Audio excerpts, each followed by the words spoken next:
ಮೂವಿಯ ಹೆಸರು ಕಮಲ್ ಹಾಸನ್ ರವರ Indian. Movie starting ನಲ್ಲಿ ಕಂಟೆಂಟ್ ಹುಡುಕ್ತಿರುವ ಕೆಲವೊಂದು ಯೂಟ್ಯೂಬರ್ಸ್ ನ ತೋರಿಸ್ತಾವ್ರೆ. ಇವ್ರ ಚಾನೆಲ್ ಹೆಸರು ಬಾರ್ಕಿಂಗ್ ಡಾಗ್ಸ್ ಅಂತ, ಅಂದ್ರೆ ಬೊಗಳೋ ನಾಯಿಗಳು. ಸಮಾಜದಲ್ಲಿ ನಡೀತಿರುವ ಅವ್ಯವಹಾರಗಳನ್ನು ಇವರು ತೋರಿಸ್ತಿದ್ದಾರೆ. ಮೊದಲನೇ ವಿಡಿಯೋ ಕಸ ವಿಲೇವಾರಿಯಲ್ಲಿ ನಡೀತಿರುವ ಅವ್ಯವಹಾರ. ಇದಕ್ಕೆ ಮಿಲಿಯನ್ ಗಟ್ಲೆ ವ್ಯೂಸ್. ವೈದ್ಯವೇ ಈ ಚಾನೆಲ್ ಅನ್ನ 4 ಜನಗಳು ಒಟ್ಟಿಗೆ ಸೇರ್ಕೊಂಡು ನಡೆಸ್ತಿರೋದು. ಚಿತ್ರ ಅರವಿಂದನ್ ಅಂತ ಒಬ್ರು, ಅವರ ಜೊತೆಗೆ ಆರ್ತಿ, ಹರೀಶ್ ಮತ್ತೆ ತಂಬೇಶ್ ಅಂತ. ಈಗ ನೆಕ್ಸ್ಟ್ ವಿಡಿಯೋಗೆ ಕಂಟೆಂಟ್ ಹುಡುಕ್ತಿದ್ದಾರೆ. ಈ ಆರ್ತಿ ಇದರಲ್ಲ, ಅವ್ರ ಮನೆ ಪಕ್ಕದಲ್ಲಿ ಹೆಲ್ತ್ ಸೆಕ್ರೆಟರಿ ಇರ್ತಾರೆ. ಅವ್ರ ಮನೆ ಮೇಲೆ IT ರೈಡ್ ಆಗಿದೆ. 1000 ಕೋಟಿ ಆಸ್ತಿ ಸಿಕ್ಕಿದೆ. ರೈಡ್ ಆಗ್ತಿದ್ದಂತೆ ಹೆಲ್ತ್ ಸೆಕ್ರೆಟರಿಯ ಮಗ 2 ಬ್ಯಾಗ್ ತುಂಬಾ ದುಡ್ಡು ಹೊತ್ಕೊಂಡು ಮನೆ ಹಿಂಬಾಗಿಲಿನಿಂದ ಆರ್ತಿ ಮನೆಯ ಮುಖಾಂತರ ಎಲ್ಗೋ ಎಸ್ಕೇಪ್ ಆಗಿದ್ದಾನೆ. ಇದನ್ನೆಲ್ಲ ಆರ್ತಿ ಗಮನಿಸ್ತಿದ್ದಾಳೆ. ನೆಕ್ಸ್ಟ್ ವಿಡಿಯೋ ಇದ್ರ ಬಗ್ಗೆನೆ ಮಾಡೋಣ ಅಂತ ವಿಡಿಯೋ ಮಾಡ್ಬಿಡ್ತಾರೆ. ಈ ವಿಡಿಯೋನು ಮಿಲಿಯನ್ ಗಟ್ಲೆ ವ್ಯೂಸ್. ಮೂರನೇ ವಿಡಿಯೋಗೆ ಐಡಿಯಾ ಚಿತ್ರ ಅರವಿಂದನ್ ಕಡೆಯಿಂದ ಬರುತ್ತೆ. ಇವ್ರು ಯಾವ್ದೋ ಕೆಲ್ಸಕ್ಕೋಸ್ಕರ ಗವರ್ಮೆಂಟ್ ಆಫೀಸ್ಗೆ ಹೋಗಿರ್ತಾರೆ. ಅಲ್ಲಿ ಆಫೀಸ್ ಬಿಲ್ಡಿಂಗ್ ಮೇಲ್ನಿಂದ ಒಂದು ಹುಡುಗಿ ಕೆಳಗ್ ಬಿದ್ದು ಸತ್ತೋಗ್ಬಿಡ್ತಾಳೆ. ಅವಳಿಗೆ ಏನಾಯ್ತು ಅಂತ ವಿಚಾರಣೆ ಮಾಡಿದಾಗ ಹುಡುಗಿಯ ತಮ್ಮ ಹೇಳ್ತಾನೆ, ಇವಳು ಟಾಪ್ ರ್ಯಾಂಕ್ ಅಲ್ಲಿ ಪಾಸ್ ಆಗಿದ್ಲು, ಟೀಚರ್ ಕೆಲ್ಸಕ್ಕೆ ಅಪ್ಲೈ ಮಾಡಿದ್ಲು, ಅಪಾಯಿಂಟ್ಮೆಂಟ್ ಲೆಟರ್ ಬೇಕು ಅಂದ್ರೆ 8 ಲಕ್ಷ ದುಡ್ಡು ಬೇಕು ಅಂತ ಲಂಚ ಕೇಳಿದ್ರು, ಅದನ್ನ ಕೊಡೋಕಾಗ್ದೆ ಈಕೆ ಮೇಲ್ನಿಂದ ಬಿದ್ದು ಸದ್ಲು ಅಂತ ಹೇಳ್ತಾರೆ. ಈಗ ಇದರ ಬಗ್ಗೆನು ವಿಡಿಯೋ ಮಾಡ್ಬಿಡ್ತಾರೆ. ಬೈ ದ ವೇ, ಈ ಹುಡುಗಿ ಇನ್ನೂ ಸತ್ತಿರೋದಿಲ್ಲ, ಜೀವ ಇರುತ್ತೆ. ಹಾಸ್ಪಿಟಲ್ಗೆ ಸೇರಿಸಲಾಗುತ್ತೆ. ಪೊಲೀಸರು ಬಂದು ಇವರನ್ನೆಲ್ಲ ಓಡಿಸ್ತಾರೆ. ಹಾಸ್ಪಿಟಲ್ ಕಳಿಸ್ಬೇಕು, ಇಲ್ಲಿ ಒಂದೇನ್ ಗಲಾಟಿ ಮಾಡ್ತಿದ್ದೀರಾ ಅಂತ. ಎನಿವೆ, ಹಾಸ್ಪಿಟಲ್ಗೆ ಸೇರಿಸಿದ ನಂತರ ಆಕೆ ಸತ್ತೋಗ್ತಾಳೆ. ಆಗ ಅರವಿಂದನ್ ಮತ್ತೆ ಆತನ ಸಂಗಡಿಗರು 4 ಜನನು ಹೋಗಿ ಆಸ್ಪತ್ರೆ ಮುಂದೆ ಹೆಣವನ್ನ ಇಟ್ಟು ಪ್ರೊಟೆಸ್ಟ್ ಮಾಡ್ತಿರ್ತಾರೆ. ನಮಗ್ ನ್ಯಾಯ ಕೊಡಿಸಿ, ಈ ಹುಡುಗಿಯ ಹಂತಕರನ್ನ ಅರೆಸ್ಟ್ ಮಾಡಿಸಿ ಅಂತ. ಬಟ್ ಪೊಲೀಸರು ಇವ್ರ ಮೇಲೆ ಲಾಠಿ ಚಾರ್ಜ್ ಮಾಡಿ ಇವ್ರ 4 ಜನನು ಎತ್ತಾಕೊಂಡು ಹೋಗ್ತಾರೆ. ನೀವೇ ಅಲ್ವಾ ಅದ್ ಯಾವ್ದೋ ಸಮಾಜ ಸುಧಾರಣೆ ಮಾಡುವ ಯೂಟ್ಯೂಬ್ ಚಾನೆಲ್ ನಡೆಸ್ತಿರೋದು, ನಿಮ್ಮಿಂದನೇ ಎಲ್ಲ ಗಲಾಟಿ ಆಗ್ತಿರೋದು ಅಂತ ಎತ್ತಾಕೊಂಡು ಹೋಗ್ಬಿಡ್ತಾರೆ. ಸೊ ಇವರನ್ನೆಲ್ಲ ಬಿಡಿಸೋಕೆ ಚಿತ್ರ ಅರವಿಂದನ್ ರವರ ಗರ್ಲ್ ಫ್ರೆಂಡ್ ದಿಶಾ ಬರ್ತಾರೆ. ದಿಶಾ ನೋಡಿದ್ರೆ ಗೊತ್ತಾಗುತ್ತೆ ಈಕೆ ಸಿಕ್ಕಾಪಟ್ಟೆ ರಿಚ್ ಅಂತ. ಲಾಯರ್ ಕರ್ಕೊಂಡು ಬಂದು ಬಿಡಿಸ್ಕೊಂಡು ಹೋಗ್ತಾಳೆ. ನಾವು ಅಮೆರಿಕಾಗ್ ಹೋಗ್ಬೇಕು ಅಂತ ಪ್ಲಾನ್ ಮಾಡ್ತಿದ್ರೆ ನೀನ್ ಇಂತ ಸಣ್ಣ ಪುಟ್ಟ ತರ್ಲೆ ಕೆಲಸಗಳನ್ನ ಮಾಡಿ ಜೈಲ್ಗೆ ಹೋಗ್ತಿದ್ಯಾ ಅಂತ ಬೈತಾಳೆ. ಆಗ ಚಿತ್ರ ಅರವಿಂದನ್ ಹೇಳ್ತಾರೆ, ನೋ ನನ್ಗೆ ಅಮೆರಿಕಾಗೆಲ್ಲ ಬರೋಕ್ ಇಷ್ಟ ಇಲ್ಲ, ಇಂಡಿಯಾದಲ್ಲೇ ಇರ್ತೀನಿ, ಇಂಡಿಯಾನ ಸುಧಾರಣೆ ಮಾಡ್ತೀನಿ ಅಂತ. ಈಗ ಇವ್ರು 4 ಜನನು ಕುಳಿತು ಡಿಸ್ಕಸ್ ಮಾಡ್ತಿದ್ದಾರೆ, ನಾವು ಹೆಂಗೆ ನಮ್ಮ ಜನರನ್ನ ದಾರಿಗೆ ತರೋದು, ಲಂಚಕೋರರಿಗೆ ಹೇಗೆ ಭಯ ಇಡೋದು ಅಂತ. ಆಗ ಇವ್ರಿಗೆ ನೆನಪಾಗುತ್ತೆ, ಒಂದಾನೊಂದು ಕಾಲದಲ್ಲಿ ಇಂಡಿಯನ್ ಅನ್ನುವ ವ್ಯಕ್ತಿ ಎಲ್ಲರನ್ನ ಹತ್ತೊಟ್ಟಿಗೆ ತಂದಿದ್ರು. ಅವರ ಹೆಸರು ಕೇಳಿದ್ರೆ ಎಲ್ರೂ ನಡುತ್ತಿದ್ರು. ಅವರನ್ನ ಮತ್ತೆ ಕರೆ ತರೋಣ ಅಂತ. ಹೇಗೆ ಕರೆ ತರೋದು? ಸೋಷಿಯಲ್ ಮೀಡಿಯಾದಲ್ಲಿ ಟ್ರೆಂಡ್ ಮಾಡೋಣ, ಕಮ್ ಬ್ಯಾಕ್ ಇಂಡಿಯನ್ ಅಂತ. ಇದನ್ನ ನೋಡಿದ್ರೆ ಇಂಡಿಯನ್ ಎಲ್ಲಿದ್ದಾರೆ ಅಂತ ಯಾರಾದ್ರೂ ನಮ್ಗೆ ಇನ್ಫಾರ್ಮೇಶನ್ ಕೊಡ್ತಾರೆ. ಆಗ ಅವರನ್ನ ಭೇಟಿ ಮಾಡಿ ಕರೆ ತರೋಣ ಅಂತ ಪ್ಲಾನ್ ಹಾಕಿರ್ತಾರೆ. ಬೇಸಿಕಲಿ ಈಗ ಇಂಡಿಯನ್ಗೆ ವಯಸ್ಸಾಗಿದೆ ಅಂತ ಎಲ್ರಿಗೂ ಗೊತ್ತಿದೆ. ವಯಸ್ಸಾಗಿರುವ ಇಂಡಿಯನ್ ನ ಹುಡುಕ್ಲಿಕ್ಕೆ ಸೋಷಿಯಲ್ ಮೀಡಿಯಾದಲ್ಲಿ ಟ್ರೆಂಡ್ ಮಾಡ್ತಿರ್ತಾರೆ, ಕಮ್ ಬ್ಯಾಕ್ ಇಂಡಿಯನ್ ಅಂತ. ಈಗ ಇಂಡಿಯನ್ ಸಾಧನೆಯ ಬಗ್ಗೆ ಜನಗಳಿಗೂ ಕೂಡ ತುಂಬಾ ಚೆನ್ನಾಗಿ ಅರಿವಿದೆ. ಈ ಕಾರಣದಿಂದ ಜನಗಳು ಸಪೋರ್ಟ್ ಮಾಡ್ತಾರೆ, ಕಮ್ ಬ್ಯಾಕ್ ಇಂಡಿಯನ್, ಈ ಲಂಚನೆಲ್ಲ ಮಟ್ಟ ಹಾಕಿ ಇಂಡಿಯನ್ ಅಂತ. ಇದನ್ನ ನೋಡಿ ತೈವಾನ್ ನಲ್ಲಿರುವ ಒಬ್ಬ ಸಬ್ಸ್ಕ್ರೈಬರ್ ಕಾಲ್ ಮಾಡ್ತಾರೆ, ಈ ಇಂಡಿಯನ್ ತಾತನ್ನ ನಾನ್ ನೋಡಿದೀನಿ, ಇವರು ತೈವಾನ್ ನಲ್ಲಿದ್ದಾರೆ ಅಂತ. ಸೊ ತೈವಾನ್ ತಾತನ್ನ ಹುಡುಕೋಕೆ ಸಬ್ಸ್ಕ್ರೈಬರ್ ರೆಡಿ ಆಗ್ತಾರೆ. ಇದಾದ್ಮೇಲೆ ನಮ್ಗೆ ಇಂಡಿಯನ್ ಅಲಿಯ ಸೇನಾಪತಿಯನ್ನ ತೋರಿಸ್ತಾರೆ. ಇಂಡಿಯನ್ ನ ಇನ್ನೊಂದು ಹೆಸರೇನು ಸೇನಾಪತಿ. ಇವರು ಬೇಸಿಕಲಿ ಕುರುಚಲು ಗಡ್ಡ ಬಿಟ್ಕೊಂಡು ಉದ್ದ ಕೂದಲು ಬಿಟ್ಕೊಂಡು ಸೈಂಟಿಸ್ಟ್ ತರ ಪೋಸ್ ಕೊಟ್ಕೊಂಡು ಒಬ್ಬ ಲೂಟಿ ಕೋರಂಗೆ ಹೊಡಿಯೋಕ್ ಹೋಗಿದ್ದಾರೆ. ಇವರು ಬೇಸಿಕಲಿ ವರ್ಮ ಕಲೆನಲ್ಲಿ ಎಕ್ಸ್ಪರ್ಟ್, ಅಂದ್ರೆ ದೇಸಿ ವರ್ಷನ್ ಆಫ್ ಕರಾಟೆ. ಇದ್ರಲ್ಲಿ ಆಕ್ಯುಪಂಚರ್, ಕರಾಟೆ ಎಲ್ಲಾನು ಮಿಕ್ಸ್ ಆಗ್ಬಿಟ್ಟಿದೆ. ಇವ್ರ ಕಾನ್ಸೆಪ್ಟ್ ಏನು ಅಂದ್ರೆ, ಪ್ರೆಷರ್ ಪಾಯಿಂಟ್ ಗಳಿಗೆ ಸರಿಯಾಗಿ ಪ್ರೆಷರ್ ಕೊಟ್ರೆ ಮನುಷ್ಯನ್ ಬಾಡಿ ವರ್ಕ್ ಆಗೋದಿಲ್ಲ ಅನ್ನೋದು. ಅದನ್ನೇ ಯೂಸ್ ಮಾಡ್ಕೊಂಡು ಆ ಕರಪ್ಟ್ ಇಂಡಸ್ಟ್ರಿಯಲಿಸ್ಟ್ ಗೆ ತನ್ನ ಬೆರಳಿನಿಂದ 1-2 ಪ್ರೆಷರ್ ಕೊಡ್ತಾರೆ. ಆ ಇಂಡಸ್ಟ್ರಿಯಲಿಸ್ಟ್ ಹುಡುಗಿ ತರ ಆಡ್ಲಿಕ್ಕೆ ಶುರು ಮಾಡ್ಬಿಡ್ತಾನೆ. ಅವನನ್ನೀಗ ಮುಗಿಸ್ಬೇಕು. ಯಾಕೆ ಈತನನ್ನು ಮುಗಿಸ್ತಿರೋದು ಅಂದ್ರೆ, ಈತ ಇಂಡಸ್ಟ್ರಿಗಳನ್ನ ಓಪನ್ ಮಾಡ್ಬಿಟ್ಟು ಅದು ಬ್ಯಾಂಕ್ ರಪ್ಟ್ ಅಂತ ಘೋಷಣೆ ಮಾಡ್ಬಿಟ್ಟು ದುಡ್ಡೆಲ್ಲ ಲೂಟಿ ಮಾಡ್ಕೊಂಡು ಬೇರೆ ದೇಶದಲ್ಲಿ ಹೋಗಿ ಮಜಾ ಮಾಡ್ತಿದ್ದಾನೆ. ಅದಕ್ಕೋಸ್ಕರ ಎಣ್ಣೆ ಕುಡ್ದು ಮಾತ್ರ ಮಜಾ ಮಾಡ್ತಿಲ್ಲ, ಎಷ್ಟೊಂದ್ ಜನ ಹುಡುಗಿಯರನ್ನ ಜೊತೆ ಕರ್ಕೊಂಡ್ ಮಜಾ ಮಾಡ್ತಿದ್ದಾನೆ. ಅದಕ್ಕೋಸ್ಕರ ಹುಡುಗಿ ತರನೇ ಸಾಯಿ ನೀನು ಅಂತ ಪ್ರೆಷರ್ ಪಾಯಿಂಟ್ ಕೊಟ್ಟು ಹುಡುಗಿ ಮಾಡ್ಬಿಟ್ಟವ್ರೆ. ನಂತರ ಆತನಿಗೆ ಚಾಕು ತಗೊಂಡು ಚುಚ್ಬಿಟ್ಟು ಇಂಡಿಯನ್ ಲ್ಯಾಂಗ್ವೇಜ್ ನಲ್ಲಿ ಏನೋ ಬರೆದ್ ಬಿಟ್ಟು ಅಲ್ಲಿಂದ ಎಸ್ಕೇಪ್ ಆಗ್ತಾರೆ. ಈಗ ತೈವಾನ್ ಅಥಾರಿಟೀಸ್ ಇಂಡಿಯನ್ಸ್ ನ ಕಾಂಟ್ಯಾಕ್ಟ್ ಮಾಡ್ತಾರೆ. ಇಲ್ಲಿ ಒಂದು ಕೊಲೆ ಆಗಿದೆ, ಕೊಲೆ ಆದವನ ಬಾಡಿ ಮೇಲೆ ಏನೋ ಬರೆಯಲಾಗಿದೆ, ಅದೇನು ಅಂತ ನಮ್ಗೆ ಒಂಚೂರು ಟ್ರಾನ್ಸ್ಲೇಟ್ ಮಾಡಿ ಕೊಡಿ ಅಂತ. ಅಲ್ಲಿ ಬರ್ದಿರೋದೇನೋ, ನಿನ್ನಂತ ಡಬ್ಬಾ ಜನಗಳು ಈ ಭೂಮಿ ಮೇಲೆ ಇರೋಕೆ ಯೋಗ್ಯರ ಅಂತ. ನಂತರ ಈ ಸೇನಾಪತಿಯ ಸ್ವಲ್ಪ ಹಿಸ್ಟರಿಯನ್ನ ಇಂಡಿಯನ್ ಪೊಲೀಸ್ ಹೇಳ್ತಾರೆ. ಇವರು ಫ್ರೀಡಮ್ ಫೈಟರ್ ಆಗಿದ್ರು. ನಂತರ ಇಂಡಿಯಾದಲ್ಲಿ ಲಂಚಕೋರರ ವಿರುದ್ಧ ಕ್ರಾಂತಿಯನ್ನ ಶುರು ಮಾಡ್ತಾ ಎಷ್ಟೊಂದ್ ಜನನ ಕೊಲೆ ಮಾಡಿದ್ರು. ಇವರನ್ನ ನಾವು ಆದಷ್ಟು ಬೇಗ ಅರೆಸ್ಟ್ ಮಾಡ್ಬೇಕು ಅಂತ ಹೇಳ್ತಾರೆ. ಎನಿವೆ, ಈಗ ಸಬ್ಸ್ಕ್ರೈಬರ್ ಸೇನಾಪತಿ ಅವರನ್ನ ಹುಡುಕ್ತಾ ಹೋಗ್ತಾರೆ. ಆಗ ಅವ್ರಿಗೆ ಗೊತ್ತಾಗುತ್ತೆ ಸೇನಾಪತಿ ಅವರು ತೈವಾನ್ ನಲ್ಲಿ ಒಂದು ಕರಾಟೆ ಸ್ಕೂಲ್ ಅನ್ನು ಓಪನ್ ಮಾಡಿದ್ದಾರೆ ಅಂತ. ಅಲ್ಲಿ ಹೋಗಿ ಕೇಳ್ಕೊಂತಾರೆ ಇಂಡಿಯಾದವರೆಲ್ಲ ನಿಮ್ಮನ್ನ ಕಮ್ ಬ್ಯಾಕ್ ಇಂಡಿಯನ್ ಅಂತ ಕರೀತಿದ್ದಾರೆ, ಆದಷ್ಟು ಬೇಗ ನೀವು ಇಂಡಿಯಾಗೆ ಹೋಗಿ ಅಂತ. ಇವ್ರು ಕೂಡ ಅದನ್ನೇ ವೇಟ್ ಮಾಡ್ತಿದ್ರು. ಜನಗಳು ಒಂದಲ್ಲ ಒಂದಿನ ಈ ಲಂಚದಿಂದ ಬೇಸತ್ತು ನಮ್ಮಂತವ್ರನ್ನ ಕರೀತಾರೆ, ಅವಾಗ ನಾವು ಹೋಗಬೇಕು ಅಂತ ಡಿಸೈಡ್ ಮಾಡಿದ್ರು. ಈಗ ಸಮಯ ಬಂದಿದೆ. ಸೊ ತಮ್ಮ ಕರಾಟೆ ಸ್ಕೂಲ್ ನಲ್ಲಿ ಇರುವ ಮತ್ತೊಬ್ಬ ವ್ಯಕ್ತಿಯ ಪಾಸ್ಪೋರ್ಟ್ ಅನ್ನ ತಗೊಂಡು ಇಂಡಿಯಾಗೆ ಹೊರಡ್ತಾರೆ ಮತ್ತೊಂದು ಬಾರಿ ಕ್ರಾಂತಿಯನ್ನ ಶುರು ಮಾಡ್ಲಿಕ್ಕೆ. ಬಟ್ ಇಂಡಿಯಾದಲ್ಲಿ ಇವರ ಮೇಲೆ ಎಷ್ಟೊಂದು ಕೇಸ್ ಇದೆ, ಪೊಲೀಸರು ಇವರನ್ನ ಹುಡುಕ್ತಿದ್ದಾರೆ. ಇಂಟೆಲಿಜೆನ್ಸ್ ಬ್ಯೂರೋ ಇಂದ ಸಿಬಿಐಗೆ ಅಲರ್ಟ್ ಹೋಗುತ್ತೆ, ಸೇನಾಪತಿ ಇಂಡಿಯಾಗೆ ಬರ್ತಿದ್ದಾರೆ ಅಂತ. ಈ ಸಿಬಿಐ ನಲ್ಲಿ ಪ್ರಮೋದ್ ಅನ್ನುವ ಒಬ್ಬ ವ್ಯಕ್ತಿ ಇದ್ದಾರೆ. ಅವ್ರ ಅಪ್ಪನ ಕಾಲದಿಂದಲೂ ಸೇನಾಪತಿಯನ್ನ ಹಿಡಿಬೇಕು ಅಂತ ಸಿಬಿಐ ನಲ್ಲಿ ಕುಂತಿದ್ದಾರೆ. ಈಗ ಅಪ್ಪ ರಿಟೈರ್ ಆಗಿದ್ದಾರೆ, ಮಗ ಪ್ರಮೋದ್ ಸೇನಾಪತಿಯ ಹಿಂದೆ ಬಿದ್ದಿದ್ದಾರೆ. ಇವರು ಏರ್ಪೋರ್ಟ್ ಗೆ ಬಂದಿರುವ ಎಲ್ಲಾ ಜನಗಳ ಮೇಲೆ ಕಣ್ಣಿಟ್ಟಿದ್ದಾರೆ. ಸೇನಾಪತಿಯವರು ಮಾರು ವೇಷದಲ್ಲಿ ಬಂದಿದ್ರು ಸಹ ಅವರ ವೇಷವನ್ನ ಕಂಡು ಹಿಡಿದ್ಬಿಟ್ಟು ಪ್ರಮೋದ್ ಅವರನ್ನ ಅರೆಸ್ಟ್ ಮಾಡ್ಲಿಕ್ಕೆ ಅಂತ ಎಷ್ಟೊಂದ್ ಜನ ಪೊಲೀಸರನ್ನ ಕರ್ಕೊಂಡು ಹೋಗ್ತಾರೆ. ಗನ್ ಪಾಯಿಂಟ್ ನಲ್ಲಿ ಸರೆಂಡರ್ ಆಗು ಅಂತ ಹೇಳ್ತಾರೆ ಸೇನಾಪತಿ ಅವ್ರಿಗೆ. ಬಟ್ ಸೇನಾಪತಿ ಇವ್ರ ಗನ್ ಅನ್ನ ಕಿತ್ಕೊಂಡು ಇವ್ರಿಗೆ ಗನ್ ತಿರ್ಗಿಸ್ಬಿಡ್ತಾರೆ. ನನ್ನನ್ನು ಅರೆಸ್ಟ್ ಮಾಡೋದಿರ್ಲಿ, ನನ್ನನ್ನ ಏರ್ಪೋರ್ಟ್ ನಿಂದ ಸೇಫ್ ಆಗಿ ಆಚೆ ಕಳಿಸ್ಲಿಲ್ಲ ಅಂದ್ರೆ ನಿಮ್ಮ ಅಪ್ಪನ್ ಸಾಯಿಸ್ಬಿಡ್ತೀನಿ ಅಂತ ಪ್ರಮೋದ್ಗೆ ಹೆದರಿಸ್ತಾರೆ. ಬೈ ದ ವೇ ಪ್ರಮೋದ್ ಅವ್ರ ಅಪ್ಪ ಸಹ ಬಂದಿರ್ತಾರೆ ಸೇನಾಪತಿ ಅವರನ್ನು ಗುರುತು ಹಿಡಿಲಿಕ್ಕೆ. ಸೊ ಅಲ್ಲೊಂದು ಹಾಸ್ಟೇಜ್ ಕ್ರೈಸಿಸ್ ಅನ್ನ ಶುರು ಮಾಡಿ ಸೇನಾಪತಿ ಅವರು ಏರ್ಪೋರ್ಟ್ ಇಂದ ಎಸ್ಕೇಪ್ ಆಗ್ತಾರೆ. ಈಗ ಸೇನಾಪತಿ ಅವರು ಇಂಡಿಯಾಗೆ ಬಂದ ಮೇಲೆ ಅವರ ಮೊದಲ ಟಾರ್ಗೆಟ್ ಹೆಲ್ತ್ ಸೆಕ್ರೆಟರಿ. ಅವರನ್ನ ಕಾರ್ ನಲ್ಲಿ ಎತ್ತಾಕೊಂಡೋಗಿ ಕರ್ನಲ್ಲಿರುವ ಒಂದು ಪ್ರೆಷರ್ ಪಾಯಿಂಟ್ ಗೆ ಹೊಡಿತಾರೆ.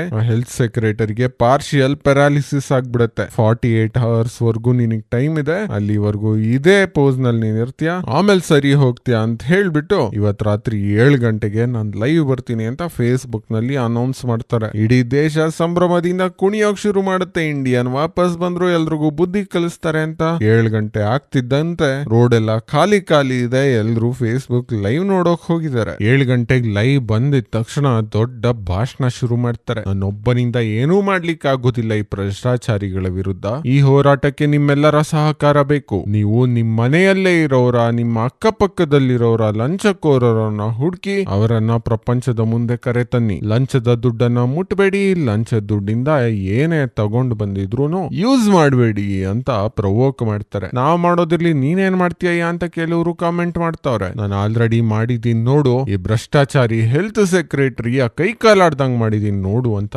ಲೈವ್ ನಲ್ಲಿ ಆ ಹೆಲ್ತ್ ಸೆಕ್ರೆಟರಿನ ತೋರಿಸ್ತಾರೆ. ಜೊತೆಗೆ ನನ್ ಜೊತೆ ನೀವು ಎಲ್ಲ ಸಹಕಾರ ಕೊಡಿ ಅಂತ ಎಲ್ಲರಿಗೂ ಕರೆ ಕೊಡ್ತಾರೆ. ಈಗ ಇಂಡಿಯನ್ ಯೂತ್ ಗಳೆಲ್ಲ ಅಲರ್ಟ್ ಆಗ್ಬಿಡ್ತಾರೆ. ನಮ್ಮ ಮನೆಯಲ್ಲೂ ಯಾರಾದ್ರೂ ಲಂಚ ಹೊಡಿತಿದಾರ, ಪಕ್ಕದ ಮನೇಲಿ ಲಂಚ ಹೊಡಿತಿದಾರ ಅಂತ ಶುರು ಹಚ್ಕೊಂಡವ್ರೆ ಎನ್ಕ್ವೈರಿ ಮಾಡ್ಲಿಕ್ಕೆ. ಮೊದಲನೇದಾಗಿ ಚಿತ್ರ ಅರವಿಂದನ್ ಅವ್ರ ಅಪ್ಪ ಲೋಕಾಯುಕ್ತ ಆಫೀಸರ್. ಇವರು ಮೊಬೈಲ್ ನಲ್ಲಿ ವಿಡಿಯೋ ಮಾಡ್ತಾ ಅವ್ರ ಅಪ್ಪನ ಫಾಲೋ ಮಾಡ್ಲಿಕ್ಕೆ ಶುರು ಮಾಡ್ತಾರೆ. ಅವ್ರಪ್ಪ ಒಬ್ಬ ಆಫೀಸರ್ ನ ರೆಡ್ ಹ್ಯಾಂಡ್ ಆಗಿ ಹಿಡಿತಾರೆ ಲಂಚ ತಗೊಳ್ಳುವಾಗ. ಆತ ಒಳಗಡೆ ಬನ್ನಿ ಸಾರ್, ಒಂಚೂರು ರೂಮಿಗೆ ಬನ್ನಿ ಸಾರ್, 2 ನಿಮಿಷ ರೂಮಿಗೆ ಬನ್ನಿ ಸಾರ್ ಅಂತ ರೂಮ್ ಒಳಗಡೆ ಕರ್ಕೊಂಡು ಹೋಗ್ತಾನೆ. ರೂಮ್ ಒಳಗಡೆ ಹೇಳ್ತಾನೆ, ನಾನ್ ನಿಮ್ಗೆ ಒಂದಷ್ಟು ದುಡ್ಡು ಕೊಡ್ತೀನಿ, ಈ ಕೇಸನ್ನ ಮುಚ್ಚ ಹಾಕ್ಬಿಡಿ ಅಂತ. ಬಟ್ ಇವ್ರಪ್ಪ ಒಪ್ಪೋದಿಲ್ಲ. ಆತನ ಕಪ್ಪಾಳಕ್ ಹೊಡಿತಾರೆ. ನನಗೆ ಲಂಚ ಕೊಡೋಕ್ ಬರ್ತೀಯಾ, ಲೋಕಾಯುಕ್ತರಿಗೆ ಲಂಚ ಕೊಡ್ತಿದ್ಯಾ ಅಂತ ಬೈದು ಆತನನ್ನ ಅರೆಸ್ಟ್ ಮಾಡಿ ಕರ್ಕೊಂಡು ಹೋಗ್ತಾರೆ. ಈಗ ಚಿತ್ರ ಅರವಿಂದನ್ಗೆ ಅತೀವ ಬೇಜಾರಾಗುತ್ತೆ.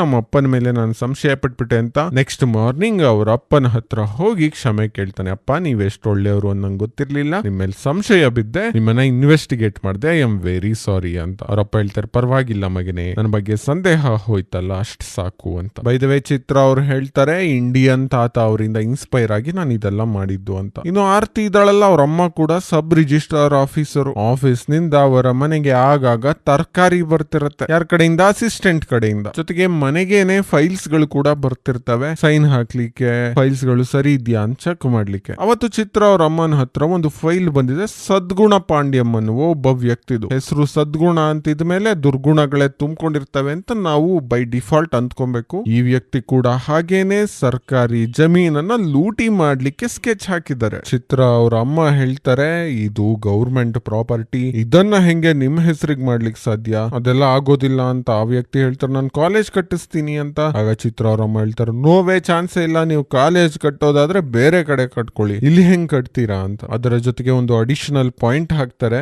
ಇದು ಗೌರ್ಮೆಂಟ್ ಜಾಗನೇ ಕರೆಕ್ಟು, ಬಟ್ ಆಗಾಗ ನೀರ್ ತುಂಬಿಕೊಳ್ತಿರುತ್ತೆ ಈ ಜಾಗಕ್ಕೆ, ಸೊ ಇದಕ್ಕೆ ಒಂದು ಒಳ್ಳೆ ರೇಟ್ ಬಂದ್ರೆ ಗೌರ್ಮೆಂಟ್ ಜಾಗನ ನಿಮ್ ಹೆಸರಿಗೆ ಮಾಡ್ಕೊಡ್ಬಹುದು ಅಂತ. ಸೊ ಅಲ್ಲಿಗೆ ಗೊತ್ತಾಯ್ತು ಈ ಅಮ್ಮನು ಲಂಚ ಎಕ್ಸ್ಪೆಕ್ಟ್ ಮಾಡ್ತಿದೆ ಅಂತ. ಚಿತ್ರಾಗ ಮೊಬೈಲ್ ತಗೊಂಡು ಅವ್ರ ಅಮ್ಮನೇ ರೆಕಾರ್ಡ್ ಮಾಡ್ಲಿಕ್ಕೆ ಶುರು ಮಾಡ್ತಾಳೆ. ಬೇಸಿಕಲಿ ಅವ್ರ ಅಮ್ಮನ್ನ ಟ್ರ್ಯಾಪ್ ಮಾಡ್ತಾಳೆ. ನೆಕ್ಸ್ಟ್ ತಂಬೇಶನ ಸರದಿ. ತಂಬೇಶ್ ಅವರ ಅಕ್ಕನ ಗಂಡ ಗಂಡ ಕ್ಲರ್ಕ್ ಆಗಿರ್ತಾರೆ. ಅವರು ರೀಸೆಂಟ್ಲಿ ಬ್ಯಾಂಕಾಕ್ಗೆ ಹೋಗಿ ಬಂದಿರ್ತಾರೆ. ತಂಬೇಶ್ ಹೇಳ್ತಾರೆ, ತರ್ಲೆ ಮಾಡೋಕೋಸ್ಕರ ಬ್ಯಾಂಕಾಕ್ ಹೋಗಿದ್ಯಾ? ನಮ್ಮ ಅಕ್ಕಂಗೆ ಹೇಳ್ತೀನಿ ವಿಚಾರ, ಇರು ನಿಂಗ್ ಮಾಡ್ತೀನಿ ಅಂತ. ಆಗ ಅವ್ರ ಬಾಬಾ ಹೇಳ್ತಾರೆ, ಬಾಯಿ ಮುಚ್ಕೊಂಡಿರೋ, ಏನಕ್ಕೆ ಈ ವಿಚಾರನ ಎತ್ತುತ್ತಿದ್ಯಾ ಅಂತ. ಆಗ ತಂಬೇಶ್ ಹೇಳ್ತಾರೆ, ನನ್ಗೆ 2 ಲಕ್ಷ ರೂಪಾಯಿ ದುಡ್ಡು ಕೊಡು, ನಾನು ಬ್ಯಾಂಕಾಕ್ಗೆ ಹೋಗಿ ಬರ್ತೀನಿ, ಅವಾಗ ಬಾಯಿ ಮುಚ್ಕೊಂಡಿರ್ತೀನಿ ಅಂತ. ಸರಿ ಅಂತ ಹೇಳಿ ಅವ್ರ ಬಾಬಾ 2 ಲಕ್ಷ ಕೊಡ್ಲಿಕ್ಕೆ ಒಪ್ತಾರೆ. ಲಂಚ ತಗೊಳ್ಳೋನ್ ಹತ್ರನೇ ಲಂಚ ಕೀಳ್ತಿದ್ಯಲ್ಲೋ ಅಂತಲೂ ಹೇಳ್ತಾರೆ. ಹೇಗ್ ನೀನ್ ಲಂಚ ತಗೊಳ್ತೀಯ ಅಂತ ತಂಬೇಶ್ ಕೇಳ್ತಾರೆ. ಆಗ ಈ ವ್ಯಕ್ತಿ ಹೇಳ್ತಾರೆ, ಒಂದು ಆಧಾರ್ ಕಾರ್ಡ್ಗೆ ನಾನು 300 ರೂಪಾಯಿ ತಗೊಳ್ತೀನಿ, ದಿನಕ್ಕೆ 50 ಆಧಾರ್ ಕಾರ್ಡ್ ಮಾಡಿದ್ರೆ 15,000 ಆಯ್ತು. ಈ ತರ ನಾವು ಲಂಚ ಹೊಡಿತೀವಿ ಅಂತ ಪ್ಲಾನ್ ಹಾಕೊಡ್ತಾರೆ. ಈಗ ತಂಬೇಶ್ ಮನೆಯಲ್ಲೂ ಲಂಚ ತಿನ್ನೋ ಒಂದ್ ದೊಡ್ಡ ಯಜ್ಞ ಇದೆ ಅಂತ ಗೊತ್ತಾಯ್ತು ತಂಬೇಶ್ಗೆ. ನೆಕ್ಸ್ಟ್ ಉಳ್ಕೊಂಡಿರೋದು ಹರೀಶನ ಸರದಿ. ಈತ ತನ್ನ ಚಿಕ್ಕಪ್ಪನ ಹೋಟ್ಲಿಗೆ ಹೋಗ್ತಾರೆ. ನಿಮ್ಗೆ ಬಿಡಿಯಾಗಿ ಒಂದು ಅಡ್ವರ್ಟೈಸ್ ಮಾಡ್ಕೊಡ್ತೀನಿ ಅಂತ ಹೇಳ್ತಾರೆ. ಅದರ ನೆಪದಲ್ಲಿ ಕ್ಯಾಮ್ರಾ ತಗೊಂಡೋಗಿ ಅವರು ಅಡಿಗೆ ಹೆಂಗ್ ಮಾಡ್ತಾವ್ರೆ ಅಂತ ಚೆಕ್ ಮಾಡ್ತಾರೆ. ಎಲ್ಲ ಕೊಳ್ತೋಗಿರೋ ಈರುಳ್ಳಿ, ಕೊಳ್ತೋಗಿರೋ ಎಲೆಕೋಸು, ಗಬ್ಬೆದ್ದೋಗಿರೋ ನೀರನ್ನ ಯೂಸ್ ಮಾಡಿ ಅಡಿಗೆ ಮಾಡ್ಸಿದ್ದಾರೆ. ಲೋ ಕ್ವಾಲಿಟಿ ಐಟಮ್ಸ್ ಗಳನ್ನ ಹಾಕಿ ದುಡ್ಡು ಮಾಡಿಸಿದ್ದಾರೆ. ಇದನ್ನೆಲ್ಲ ಅವ್ರು ರೆಕಾರ್ಡ್ ಮಾಡ್ಕೊಂತಾರೆ. ಸೊ ಈಗ 4 ಜನ ಯೂಟ್ಯೂಬರ್ಸ್ ಗಳಲ್ಲಿ 3 ಜನದ ಮನೆಯಲ್ಲಿ ಯಜ್ಞಗಳಿದಾವೆ. ಅಂಡ್ ಇವರ ಮೇಲೆಲ್ಲ ಕಂಪ್ಲೇಂಟ್ ಕೊಡೋಕೆ ಎವಿಡೆನ್ಸ್ ಗಳನ್ನ ಗ್ಯಾದರ್ ಮಾಡ್ತಿದ್ದಾರೆ. ಆ ಕಡೆ ಇಂಡಿಯನ್ ಅವರು ತಮ್ಮ ವಿಜಿಲ್ಯಾಂಟಿ ಕೆಲಸವನ್ನ ಮುಂದುವರಿಸಿದ್ದಾರೆ. ಗುಜರಾತ್ ನಲ್ಲಿ ಹೋಗಿ ಒಬ್ಬ ದೊಡ್ಡ ಮೋಸಗಾರ ಬಿಸ್ನೆಸ್ ಮನ್ ಅನ್ನ ಹಿಡ್ದಾಕ್ತಾರೆ. ಈತ ಮನೆಯನ್ನೆಲ್ಲ ಚಿನ್ನದಲ್ಲಿ ಕಟ್ಕೊಂಡಿದ್ದಾನೆ. ಬಾತ್ರೂಮ್ ಕೂಡ ಚಿನ್ನದೈತಿ ಇವ್ರ ಮನೆಯಲ್ಲಿ. ಅವನ ಮೇಲೆ ಅಟ್ಯಾಕ್ ಮಾಡಿ ಒಂದಷ್ಟು ಪ್ರೆಷರ್ ಪಾಯಿಂಟ್ ಗಳಿಗೆ ಹೊಡೆದು ಆತ ಕುದುರೆ ತರ ಕಂಟಿನ್ಯೂಸ್ ಆಗಿ ಓಡೋ ತರ ಮಾಡ್ತಾರೆ. ಓಡಿ ಓಡಿ ಓಡಿ ಆತ ಸತ್ತೋಗ್ಬಿಡ್ತಾನೆ. ಇದಾದ್ಮೇಲೆ ದಿಶಾಳ ಸರದಿ. ದಿಶಾ ಯಾರು? ಚಿತ್ರ ಅರವಿಂದನ್ರ ಗರ್ಲ್ ಫ್ರೆಂಡ್. ಇವಳ ಅಣ್ಣ ಒಬ್ಬ ಡಾಕ್ಟರ್ ಆಗಿರ್ತಾನೆ. ಈತನಿಗೆ ಡಾಕ್ಟರ್ ಓದೋಕೆ ಮೆರಿಟ್ ಇರೋದಿಲ್ಲ, ಬಟ್ ದುಡ್ಡು ಕೊಟ್ಬಿಟ್ಟು ಡಾಕ್ಟರ್ ಸೀಟ್ ಕೊಡ್ಸಿರ್ತಾರೆ ಇವರಪ್ಪ. ಅಂಡ್ ಲಂಚ್ ಕೊಟ್ಬಿಟ್ಟು ದೊಡ್ಡ ಹಾಸ್ಪಿಟಲ್ ನಲ್ಲಿ ಸರ್ಜನ್ ಆಗಿ ಕೆಲಸನೂ ಕೊಡಿಸ್ಬಿಟ್ಟಿರ್ತಾರೆ. ಆದ್ರೆ ಈತನಿಗೆ ಸರ್ಜನ್ ಆಗಿ ಅಪೆಂಡಿಕ್ಸ್ ಎಲ್ಲಿದೆ ಅಂತ ಗೊತ್ತಿಲ್ಲ, ಬೆನ್ ಕಡೆಯಿಂದ ಆಪರೇಷನ್ ಮಾಡ್ಬಿಟ್ಟಿರ್ತಾನೆ. ಎಷ್ಟು ಹುಡ್ಕುದ್ರು ಅಪೆಂಡಿಕ್ಸ್ ಸಿಗದಲ್ಲೇ ಯೂಟ್ಯೂಬ್ ನೋಡ್ಕೊಂಡು ಆಪರೇಷನ್ ಮಾಡ್ತಿರ್ತಾನೆ. ಈ ಕಾರಣದಿಂದ ಪೇಷಂಟ್ ನ ಸಾವಾಗ್ಬಿಡುತ್ತೆ. ದಿಶಾ ಅವ್ರ ಅಪ್ಪ ಅಮ್ಮನ ಮೇಲೆ ರೆಬೆಲ್ ಆಗ್ಬಿಡ್ತಾಳೆ. ನಿಮ್ಮಿಂದ ಒಂದ್ ಇನ್ನೋಸೆಂಟ್ ಜೀವ ಹೋಯ್ತು, ನಿಮ್ ಮಗನ ಡಾಕ್ಟರ್ ಮಾಡುವ ಬರದಲ್ಲಿ ಎಷ್ಟೊಂದ್ ಫ್ಯಾಮಿಲಿನ ಹಾಳು ಮಾಡ್ತೀರಾ ನೀವು ಅಂತ ಬೈತಾಳೆ. ಅವ್ರ ಅಪ್ಪ ಕಪ್ಪಾಳು ಕೊಡ್ದ್ಬಿಟ್ಟು, ಬಾಯಿಗೆ ಬಂದಿದ್ದಲ್ಲ ಮಾತಾಡ್ತೀಯ ಹೋಗು ಅಂತ ಬೈದ್ ಕಳಿಸ್ತಾರೆ. ಈ ಕಡೆ ಇಂಡಿಯನ್ ನೆಕ್ಸ್ಟ್ ಟಾರ್ಗೆಟ್ ಪಂಜಾಬ್ ನಲ್ಲಿರುವ ಒಬ್ಬ ಗ್ರಾನೈಟ್ ಕಳ್ಳ. ಆತ ಎಷ್ಟೊಂದ್ ದುಡ್ಡು ಮಾಡಿದಾನೆ ಅಂದ್ರೆ ಭೂಮಿ ಮೇಲೆ ಸಾಲದು ಅಂತ ಮಂಗಳ ಗ್ರಹದಲ್ಲೂ ಒಂದ್ ಸೈಟ್ ತಗೊಂಡವನೆ. ಅಂಡ್ ಅಲ್ಲಿಗೆ ಹೋಗೋಕೋಸ್ಕರ ಟ್ರೈನಿಂಗ್ ಕೂಡ ಮಾಡ್ಸಿದಾನೆ ಪ್ರೈವೇಟ್ ಆಗಿ. ಅಲ್ಲಿ ಹೋಗಿ ಸೇನಾಪತಿ ಅವರು ಅವನ ಮೇಲೂ ಅಟ್ಯಾಕ್ ಮಾಡಿ ಅವನ ಬಾಡಿಯಿಂದ ಒಂದೊಂದೇ ಹನಿ ನೀರು ಹೊರ ಹೋಗೋ ತರ ಡಿಹೈಡ್ರೇಟ್ ಆಗಿ ಸಾಯೋ ತರ ಮಾಡ್ಬಿಡ್ತಾರೆ. ಸೊ ಅವನಿಗೂ ಕೂಡ ಸ್ಲೋ ಡೆತ್ ಬರುತ್ತೆ. ನೆಕ್ಸ್ಟ್ ಈಗ ಈ ಹುಡುಗರೆಲ್ಲ ಹೋಗಿ ಕಂಪ್ಲೇಂಟ್ ಕೊಟ್ಟಿದ್ದಾರೆ. ಮೊದಲನೇದಾಗಿ ಚಿತ್ರ ಅರವಿಂದ್ರ ಅವರ ಅಪ್ಪ ಬಂದು ಆರ್ತಿ ಅವರ ಅಮ್ಮನ್ನ ಅರೆಸ್ಟ್ ಮಾಡ್ತಾರೆ. ಲಂಚ ತಗೊಳ್ತಿದ್ದೀರಾ ನೀವು, ನಾಚಿಕೆ ಆಗೋದಿಲ್ವಾ ಅಂತ. ಸಾಕ್ಷಿ ಎಲ್ರಿ ಇದೆ, ಸುಮ್ನೆ ಒಂದ್ ಅರೆಸ್ಟ್ ಮಾಡ್ಬಿಟ್ರೆ ಹೆಂಗೆ ಅಂತ ಅವ್ರು ಹೇಳ್ತಾರೆ. ಆಗ ಚಿತ್ರ ಅವ್ರ ಅಪ್ಪ ಹೇಳ್ತಾರೆ, ನಿಮ್ ಮಗಳೇ ಕಂಪ್ಲೇಂಟ್ ಕೊಟ್ಟಿದ್ರಳೆ, ಅವಳ ಹತ್ರ ವಿಡಿಯೋ ಇದೆ, ಅಷ್ಟೇ ಸಾಕು ಸಾಕ್ಷಿ ಅಂತ. ಆಗ ಆರ್ತಿ ಅವ್ರ ಅಮ್ಮ ಬಂದು ಆರ್ತಿಗೆ ಕಪಾಳಕ್ ಹಾಕ್ತಾರೆ, ನೀನ್ ಮನೆ ಹಾಳು ಮಾಡ್ಬಿಟ್ಟಲ್ಲೇ, ನಿನ್ ಮದ್ವೆನ ಎಷ್ಟ್ ಚೆನ್ನಾಗ್ ಮಾಡ್ಬೇಕು ಅಂತ ನಾನು ಕನಸ್ ಕಾಣ್ತಿದ್ದೆ, ಎಷ್ಟೊಂದು ಒಡವೆ ಹಾಕ್ಬೇಕು, ಸೀರೆ ಹಾಕ್ಬೇಕು ಅಂತ ಕನಸ್ ಕಾಣ್ತಿದ್ದೆ, ಎಲ್ಲಾನು ಹಾಳು ಮಾಡ್ಬಿಟ್ಟಲ್ಲೇ ಅಂತ. ನಿನ್ ದುಡ್ಡಲ್ಲಿ ಮಾಡೋದು ಬಿಟ್ಟು ಲಂಚ ತಗೊಂಡು ಮಾಡಿದ್ರೆ ಏನ್ ಪ್ರಯೋಜನ ಅಂತ ಆರ್ತಿ ಹೇಳ್ತಾಳೆ. ಆಗ ಆರ್ತಿ ಅವ್ರ ಅಮ್ಮ ಆರ್ತಿಗೆ ಶಾಪ ಹಾಕ್ತಾರೆ, ನೀನ್ ಉದ್ಧಾರ ಆಗಲ್ಲ, ಹಾಳಾಗ್ ಹೋಗ್ತೀಯ ಹೋಗು ಅಂತ. ನೆಕ್ಸ್ಟ್ ತಂಬೇಶನ ಭಾವನ ಸರದಿ. ಆತನನ್ನ ಕೂಡ ಅರೆಸ್ಟ್ ಮಾಡ್ಲಾಗತ್ತೆ, ಎಷ್ಟೊಂದ್ ಲಂಚ ಹೊಡೆದಿದ್ಯಾ ಅಂತ. ಇದೇ ತರ ದೇಶದಾದ್ಯಂತ ಎಷ್ಟೊಂದ್ ಜನ ಮಕ್ಕಳು ತನ್ನ ಅಪ್ಪ ಅಮ್ಮನೇ ಹಿಡಿದು ಕೊಟ್ಟವ್ರ ಪೊಲೀಸ್ಗೆ. ರಿಲೇಟಿವ್ಸ್ ಗಳನ್ನ, ಅತ್ತೆ ಮಾವನ ಎಲ್ಲರನ್ನ ಹಿಡಿದು ಕೊಟ್ಟವ್ರೆ. ಈಗ ಎಲ್ರು ತನ್ನ ಮಕ್ಕಳಿಗೆನೆ ಶಾಪ ಹಾಕ್ಲಿಕ್ಕೆ ಶುರು ಮಾಡ್ತಾರೆ, ನಿನ್ನಿಂದ ಎಲ್ಲ ಕುಟುಂಬ ಹಾಳಾಗೋಯ್ತು, ನಿನ್ಗೋಸ್ಕರ ದುಡ್ಡು ಮಾಡಿದ್ದು ಅದನ್ನೇ ಹಿಡ್ಕೊಟ್ಟಿದ್ಯಾ, ನಾಚಿಕೆ ಆಗಲ್ವಾ, ಹಂಗೆ ಹಿಂಗೆ ಅಂತ. ಈ ಕಡೆ CBI ನವರು ಗುಜರಾತ್ ನಲ್ಲಿ, ಪಂಜಾಬ್ ನಲ್ಲಿ ಬಿಸ್ನೆಸ್ ಮನ್ ಗಳನ್ನ ಕೊಂದಿರುವ ಸೇನಾಪತಿಯ ಬಗ್ಗೆ ಇನ್ಫಾರ್ಮೇಶನ್ ಅನ್ನ ಕಲೆಕ್ಟ್ ಮಾಡ್ಲಿಕ್ಕೆ ಫೋನ್ ರೆಕಾರ್ಡ್ಸ್ ಗಳನ್ನೆಲ್ಲ ತೆಗಿತಿದ್ದಾರೆ. ಇದಾದ್ಮೇಲೆ ಒಂದಿನ ಇದ್ದಕ್ಕಿದ್ದಂತೆ ಮಲಗಿರುವ ಅಪ್ಪನನ್ನ ಎಬ್ರಿಸ್ಕೊಂಡು ಚಿತ್ರ ಅರವಿಂದನ್ ಕೆಳಗಡೆ ನಡೀರಿ ಅಂತ ಕರ್ಕೊಂಡು ಹೋಗ್ತಾರೆ. ಕೆಳಗಡೆ ಇವರದೇ ಲೋಕಾಯುಕ್ತ ಆಫೀಸ್ ನಲ್ಲಿರುವ ಜೂನಿಯರ್ ಆಫೀಸರ್ಸ್ ಗಳು ಬಂದಿದ್ದಾರೆ ಕ್ಯಾಮ್ರಾ ತಗೊಂಡು. ಚಿತ್ರ ಅರವಿಂದನ್ ರವರ ಅಪ್ಪನ್ಗೆ ಹೇಳ್ತಾರೆ, ಯು ಆರ್ ಅಂಡರ್ ಅರೆಸ್ಟ್, ಯಾಕಂದ್ರೆ ನೀವು ಕೂಡ ಲಂಚ ಹೊಡಿತಿದ್ದೀರಾ ಅಂತ. ಸ್ಟಾರ್ಟಿಂಗ್ ನಲ್ಲಿ ಚಿತ್ರ ಅವ್ರ ಅಪ್ಪನ ತುಂಬಾ ನಂಬಿದ್ರು.